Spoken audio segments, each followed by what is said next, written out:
একটা ঘটনা আমি আপনাদেরকে শোনাই যে একজন একটা খাসি আর একটা গাধা পুষত। খাসিকে খুব যত্ন করত, গাধাকে যত্ন করত না।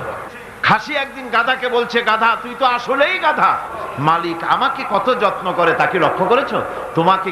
তোমাকে কিন্তু কোনো যত্ন করে না, আর আমার ঘাড়ের উপরে হাত বুলায়, আমাকে গোসল করায়, ভুসি টুসি খাওয়ায়, কত যত্ন করে।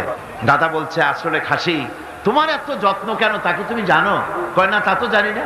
তোমার যত্ন বেড়েছে, কোরবানির চাঁদ উঠেছে সেই জন্যে।